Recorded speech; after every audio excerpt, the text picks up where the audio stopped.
Excuse me. Excuse me. Yes? I had a dream about you. Me? Yeah. I dreamed that we watched Brazil together. You know, it's weird. I actually did watch Brazil.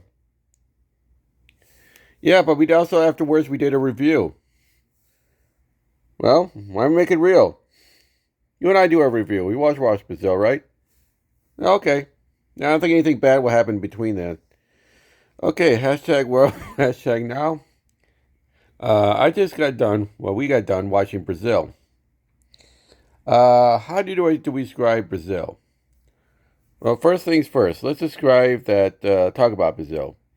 Brazil originally came out late 1985, December 18th, budget of $15 million. Yeah, well, I guess we have a lot to say about that when way modern movies are. Uh, but at any rate, the movie was made by Terry Gilmore. Okay, I can't pronounce the name right. Trust me, I tried plenty of times. So I probably got the name wrong. But anyway, it's the best way to describe is a fever dream in a fever dream. I have to agree with that one. It's supposed to take place in the future, I guess. I don't know. But honestly, if you look at the stuff, even for 1985, it looks like people are trying to make it look like the future, but honestly, it's just a cluttered mess. It's just, I don't know. It looks like some people put a bunch of stuff together from a garbage dump and try to make something out of it. Yeah, I can be on. Yeah, I can be honest with you. I mean, you could describe it as steampunk, but honestly, even steampunk looks more futuristic than this. But maybe that's not the point.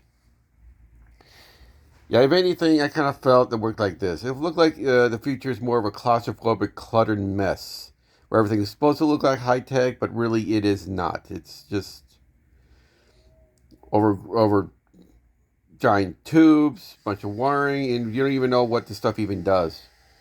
Yeah, one good example of this guy's apartment, for example. You look at a guy's apartment, it usually ends up, his air conditioning breaks, and you see that his apartment just keeps going messier and messier and messier over time.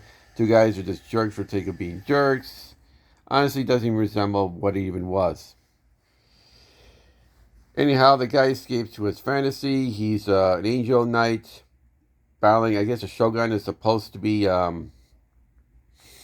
don't know, capitalism. I don't know. You make it up. I guess it could be anything.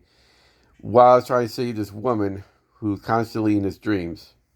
Yeah, eventually he does meet her in real life. And tries to pursue her. And honestly, also in his fantasy, he sees all the people that he's disappointed. These appear in different forms. The woman, again, at the beginning of the movie, it starts off with someone looking for some guy named Terry, and has a Tuttle, or okay, sorry, I'm lousy with names. But a literal bug, gets into the system, and it, like Buttle, and the guy gets captured in the most horrifying way, and eventually he's killed. Yeah, eventually, the guy eventually does meet up with him. You can see right there, she ends up with, what do you do with a body? What do you do with a body? You even see his friend appear on the wall trying to grab him, say, please don't leave. He doesn't want to get promoted. And honestly, I can't blame him. Yeah, his mother, who's rich and privileged, ends up getting plastic surgery. She ends up living. Someone else gets plastic surgery, and she ends up dying a mess, a horrible mess. Again, nothing. Everything's claustrophobic. Everybody talks big, but honestly, there's no substance to anything that's going on. The only thing substance is this fantasy. The only thing that makes any sense, where you could actually fight back and actually be in charge of anything. I think that's what hits the hardest the most about this movie, is that we do live in a cluttered mess. Not physically cluttered, but emotionally cluttered. You see, like, social media, people saying things, making up rules, and act like they're not made up. Honestly, I think this movie applies a lot to today when it comes to why are we doing this? Why are we saying this? Why are we doing anything? Why are we trying to justify being immoral? When it comes down to it, towards the end, the ending is bittersweet, the best way you describe it. In his mind, he escapes reality and lives a simple life. You see in the end, in the simple life, he lives in an area where it's surrounded by nature, and he just lives with this woman of his dreams. In the end, that's pretty much what we want.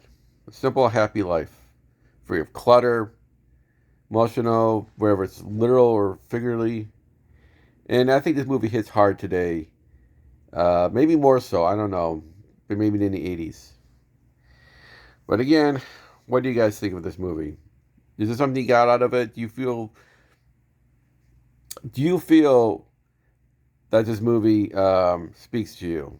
More so today when you get older? Honestly, I think it does. Although one other thing about the movie, I am questioning what's real, what's fake. There's supposed to be another guy. He was supposed to be Buttle. He meets up with. Is he real or a figment of his imagination? Because I'm just thinking about. I think only the main character is the only one that saw him. So yeah, that's the one thing. Like I said, the movie. Best way to sum up this movie is a fever dream in a fever dream. But again, what are your thoughts? What part do you think you should take literal? What part do you think you should take metaphorical? Did you watch? How long? You like me? Do you watch when you're a kid, and then you sort of watch it again as an adult? And how did it hit you? Please write a comment below. And as always, like and subscribe to my video, and hope your day sucks a little less.